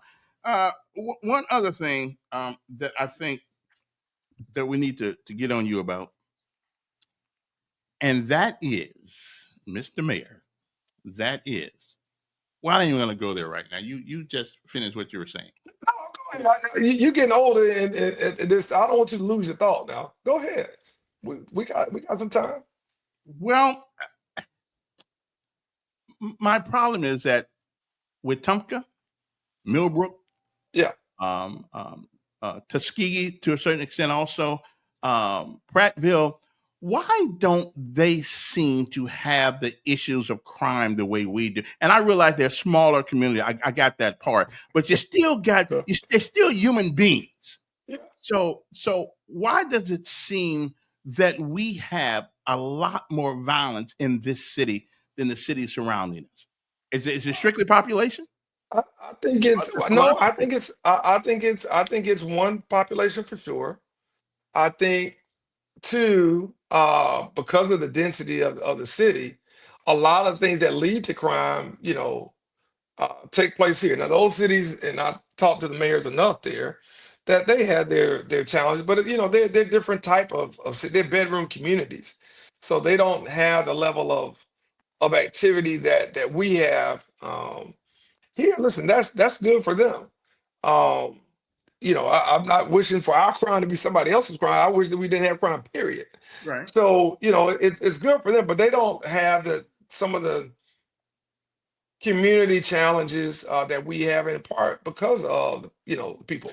Do you But think you put a if I had any criticism with you whatsoever, it would be this. And again, I like you.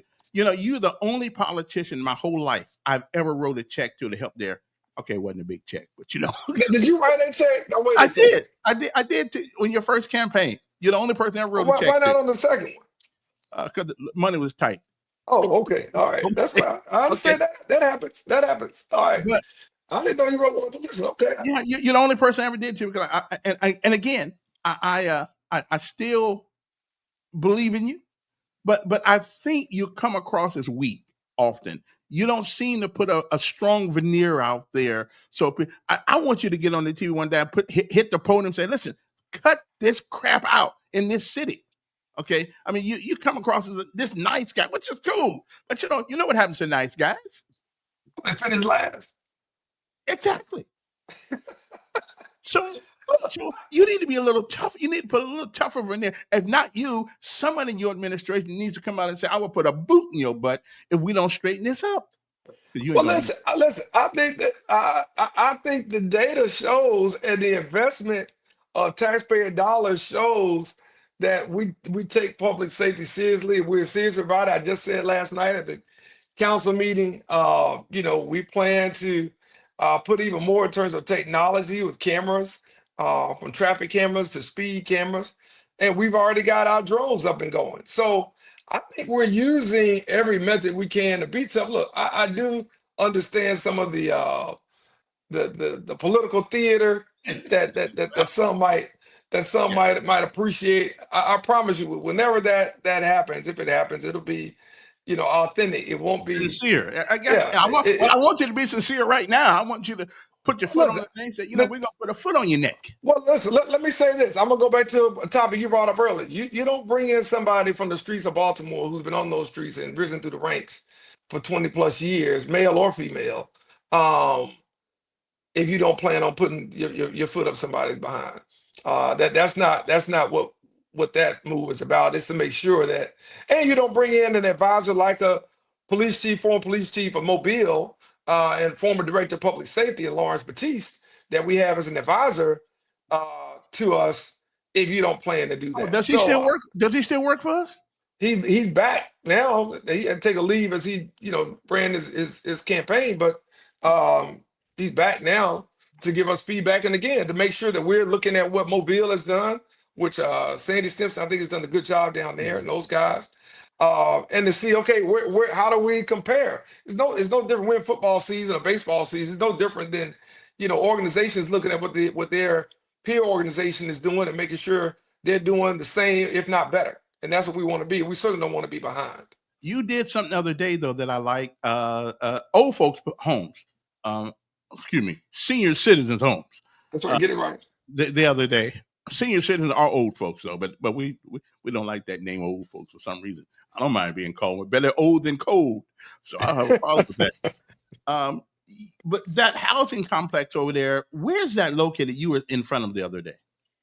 Park Crossing Boulevard, East Montgomery. Okay. For those who say that we only put those things in certain parts of Montgomery. Okay.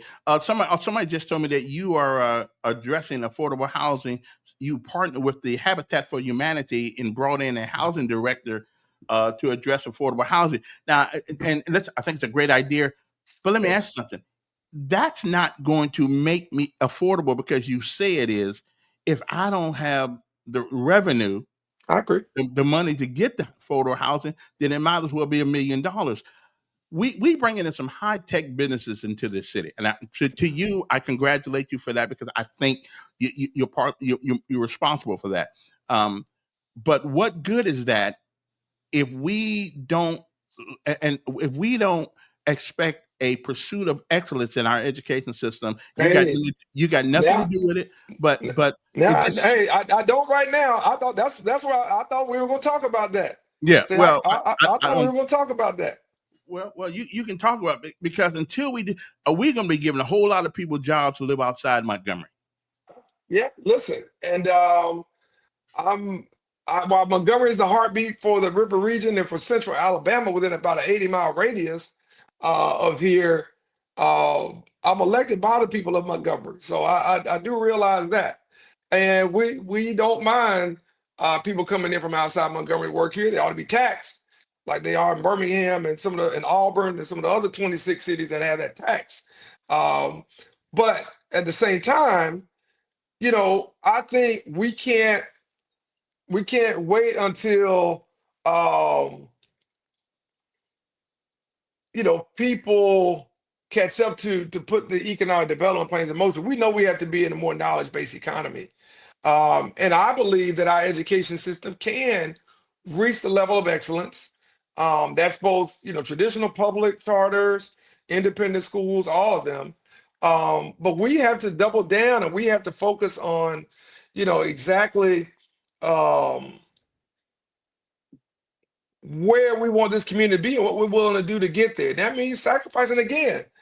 We've got to get the best and the brightest to help us get there. And we can't just be kind of a social club of, false promotions and false accolades, thinking that's going to make us better. So when we're going after high tech jobs, we're going after more white collar jobs, along with advanced manufacturing jobs. We do want people in Montgomery, one, to live here, but we also want them to be able to afford to buy a home here, a new home here. And that's all of those things are combined. And we know that public safety and public education, runs together where that's concerned. So that's why we're focused on both of those, because the education outcomes often leads to the public safety issues that we see down the line, whether that's absenteeism, chronic absenteeism, and other issues. And so for us, the standard of excellence does have to return to our education system. I just said yesterday in a private conversation that, it's a lot harder to get the educators that we had when I was coming through MPS now, because there's just a lot more opportunities. No different than policing. There are a lot of more opportunities for somebody to go into a line of work than they existed 30 years ago. And guess what? They don't have to worry about a bullet, being shot over them, being shot at them, or pulling over, an unruly, driver. So we're going to continue to go after the big fish, and we've got some good news coming regarding that. We're going to continue to help our small businesses. We're going to continue to help those that are our small business community. As I was a former small business owner, understand that comprises over 95% of your economy. So we're going to do those things, and we're doing things as it stands right now that we have never done in the city because we didn't have the infrastructure to do it. And so again, when people say, well, we're doing things outside, was because of what we see in Little Rock, Arkansas, what we see in Greensboro, North Carolina, or Richmond, Virginia, that allows us to see, well, man, why are we doing this? Or can we do this? Yes, we can. We just haven't been. So that's helping, and the same has to apply with education. And that has led me and continues to lead me down the path of looking at options to educate our students and to make sure we're getting the outcomes that's best for the students, their parents, and certainly the teachers and staff and everyone that's a part of that. One of the things that's been in my crawl since you have been in office is this. Listen, nobody wants to pay more taxes, but sometimes you got to pay for the things you want. I don't have the commuter tax. Why is it that you are allowing, not you personally, people around us to have that occupation tax, but we still can't get it? That if that's not an obvious discrimination to the city of Montgomery, why haven't you sued them? That's the first time you got me to think about what I was going to say. What my first thought was. Um, we haven't sued them in honest because we've been advised that our line of reasoning would not pass the muster in this judicial environment as it might have in 10 years ago. Hence, let me make it clear. So I'll say, make it clear. I know what okay, you're saying, but okay. So Mayor, if you want to say that a majority black city is being discriminated against in 2025, that's woke. So you're not gonna get that type of judgment in this environment judicially. I don't care at the state level, which we know that's not gonna happen, or even at the federal level, not gonna happen. So you gotta figure out another legal argument as to why you can't do it. And to be honest with you, we got some great legal minds on this, all skilled and well known and well proven. Haven't been able to find that angle. So again, I'm not just going to file a lawsuit just to file one. We want to see where there may be an opening. But it is, patently unfair. But we got Morehouse, University of Alabama, Alabama State. We got Vanderbilt. Are you telling me all those brains combined can't come up with a cogent argument where everybody around you is doing something except you? Hey, we can't figure that one out. Listen, I agree with you 100%. I know there's some members of your audience who agree with that too. I will say this: we've been on this now about a year. If not really in depth, we were talking about for longer than that, but we've been on it now for about a year, maybe a little bit more. We're at a point to where some have said, "Mayor, you may just have to, put the ball in play and see where it lands." Okay. Right. Some have said that. Even some of our council members have said that you may have to just put the ball in play and just let's take our chance because right now we ain't got nothing. So if we do it, and we don't get nothing, we ain't no worse off. So we are at about that point. Summertime was kind of a deciding factor. We're not quite out of summer yet. But no, I do think, and listen, I've talked to the other mayors. I'm a part of the Alabama Big Ten Mayors Association, the 10 largest cities. I know Ron Anders, he is from Montgomery, a Lanier High graduate, has told me what that occupational tax means to them. I've talked to the folks in Birmingham, that's at least 23% of their $600 million budget that they have. And I've talked to mayors in Gaston and other parts of this state too, who said, man, we couldn't do things with our police force, our parks and recreation, if we didn't have this. So we are handcuffed and we do have one arm tied behind our back. And listen, Kevin, I hope that with potentially a new legislature coming in the next year or two, that we can reevaluate it. But in the meantime, I think we may be looking at going to the courts, and maybe that we create, or maybe we find, I almost think we create, maybe we create the opportunity, or we find the lane as we're arguing this that convinces the judges that we should have the opportunity, just like 26 other municipalities in the state of Alabama have. And listen, not just us, other cities, other mayors have come to me and said, hey, we want to do the same thing, but when they cut it off for everybody, we didn't see a viable pathway to getting it funded. So again, none of us want to pay more taxes, but I got to tell you, we want to buy things. We want our city to look good. We complain about grass. We complain about policemen. We complain about this. All of these things in a municipality take money. No question. And so now me personally, I think we ought to impose a sugar tax. Okay. Soda pop, candy bars, beer, wine. We don't need it.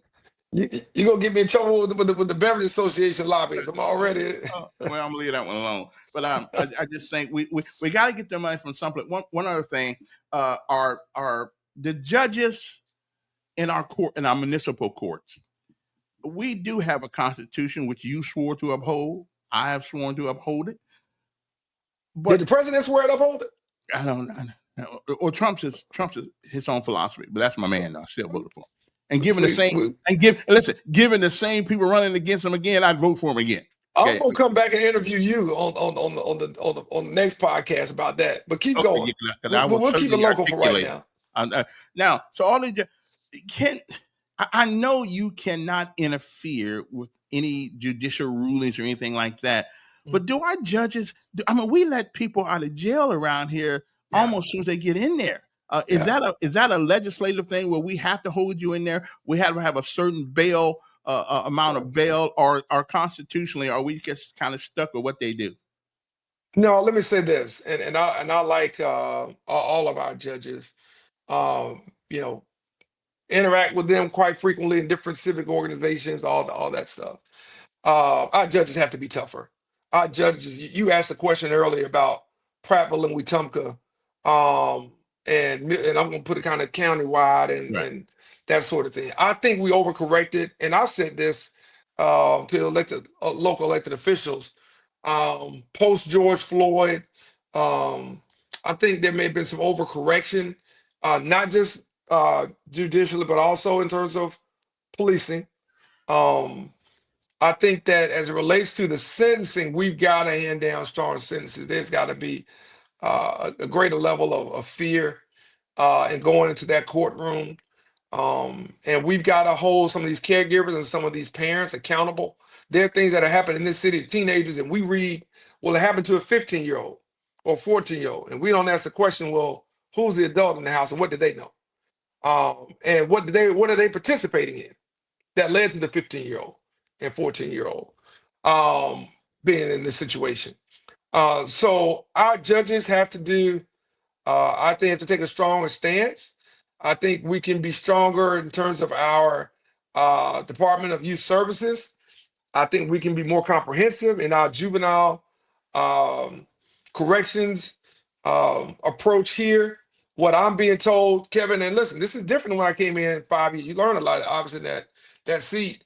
When I came in, I thought we were doing good. If we got them, we got to them in maybe 8th or 9th grade, going to high school. I've had countless teachers, countless coaches, countless mentors tell me that, Mayor, you are not only late, you're too late.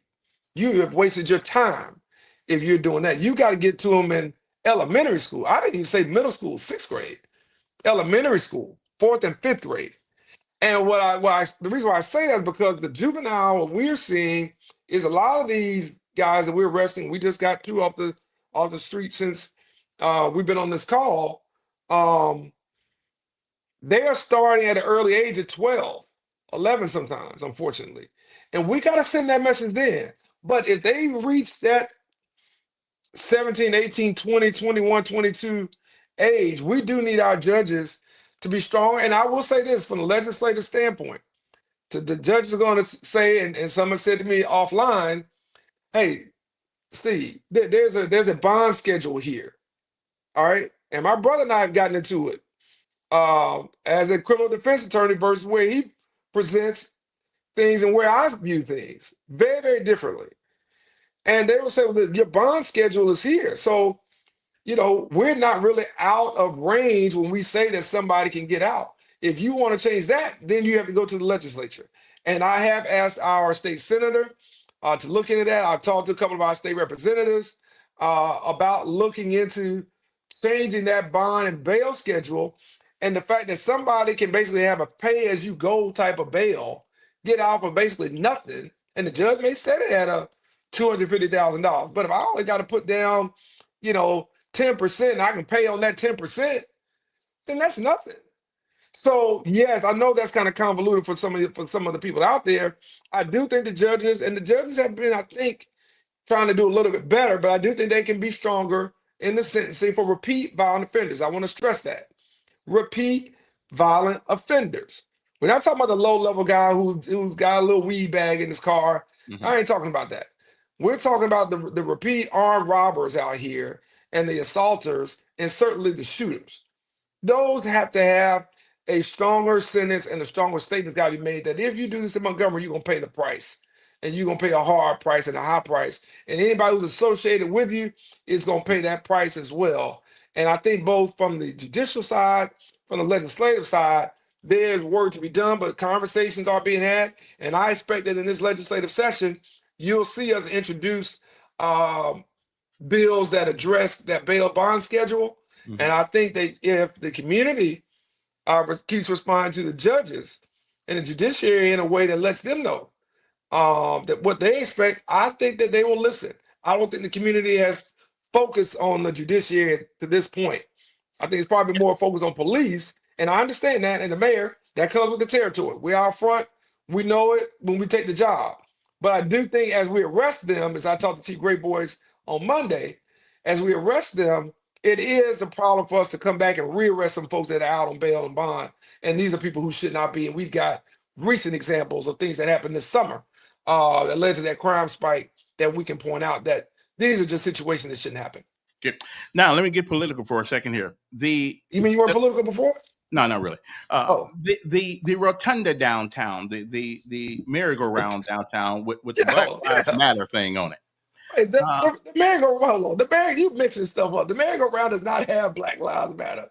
Well, I ain't talking about that. I ain't talking about the Ferris wheel. You talking about the Ferris wheel? Yeah. No. I'm talking about the thing right downtown in the center of town down there. They got the Black Lives Matter thing on the sidewalk, on the fountain.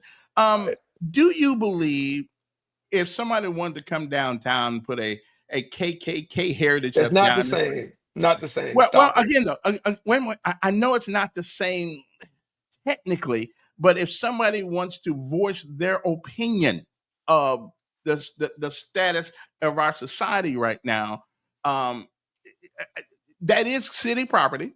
You had said when you did it that it was going to come off. Now I find out that the paint that's on there is not necessarily paint that you can just wash off. I didn't give you a timeline. Okay. Well, you didn't. No, you didn't give. But do you think it's right? Yes, I think it's right.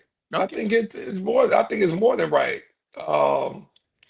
I think it's important that we allow the artists in our community and the activists in our community to express themselves. I want us to be clear about something because this seems to be forgotten. It was forgotten when I was talking to some folks during the re-election. We're the only city that didn't have a major incident post George Floyd in this state. We didn't fire a bullet, rubber, or reel in this city. And we didn't have any glass broken out. And I had some major business owners calling me. And y'all did a good job in that. I mean, great job. Yeah, great job, PD. Great job, the community. Everybody involved.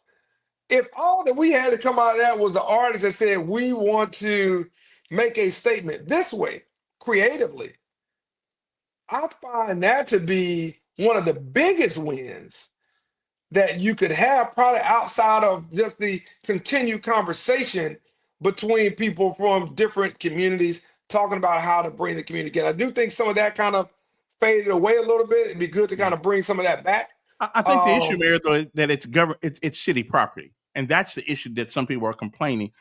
Put a mural up like we did out over there on Commerce Street right there. That's fine.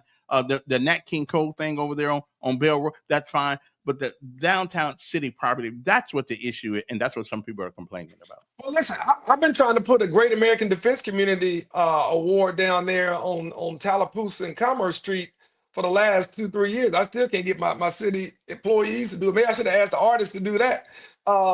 So, we had a Best Defense Community seal right there at the Renaissance going to the riverfront for probably, 8 years, if not longer, down there. So we had put up art celebrating the city on city property, on public property. Again, I think that that mural has turned out to be better than I thought. It has been one of the more visited places in this city, and it gives the city a different vibe and a different perception of what most people have of the city. And I would say this to those critics: would they rather people in 2025 want to see the city as being moving forward for that, or would they still rather people in 2025 want to see the city for what happened in 1955?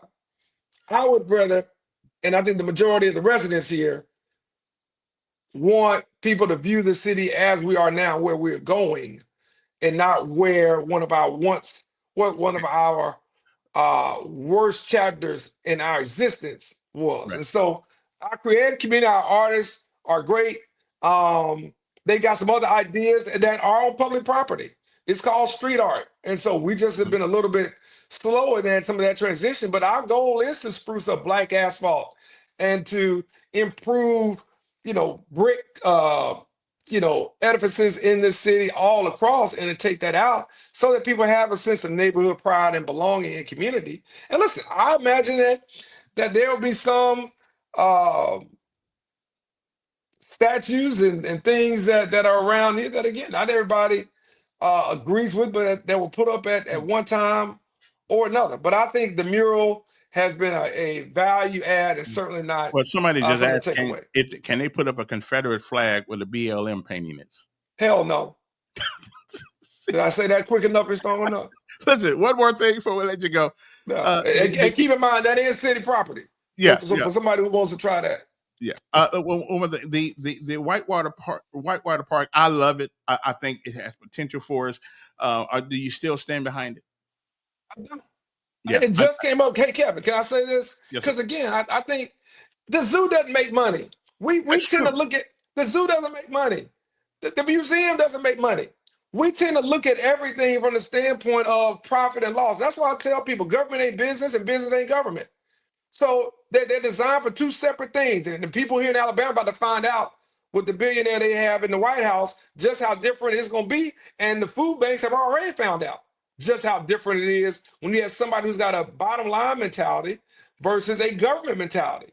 And people here are the last ones who ought to talk about we don't need government. We want the poorest, unhealthiest, least educated states in the nation. And that ain't just black folks. That's black and white and brown. Mm-hmm. So we ought to make sure that we are talking about, what makes money and what doesn't. Whitewater is a value-added investment for the city that just came up yesterday in the economic development discussion, just yesterday. And so again, I would say not only do we need to do more things like that, the big plan, it'd be another mayor that has to do this, is how do we activate the riverfront?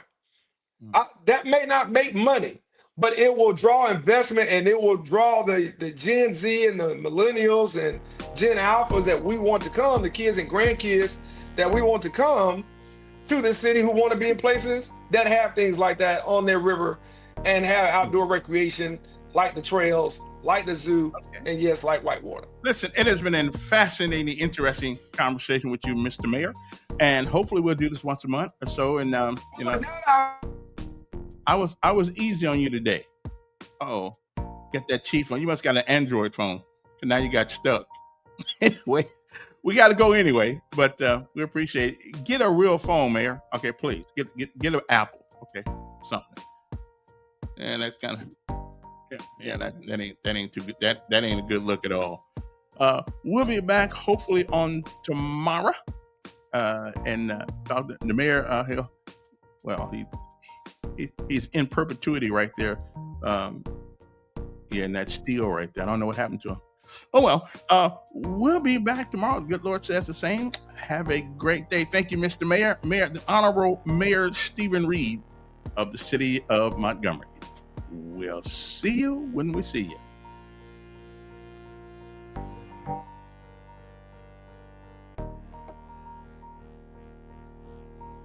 Oh yeah, I gotta go. Yeah, okay. So he went away.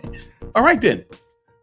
Tomorrow, Dr. Sean Mayerthue is gonna be. We'll talk about things about a little religious stuff for a little bit and other things. Anyway, y'all have a great day. Okay, really, seriously, I want you to. And remember, it is not the falling down that gives you strength.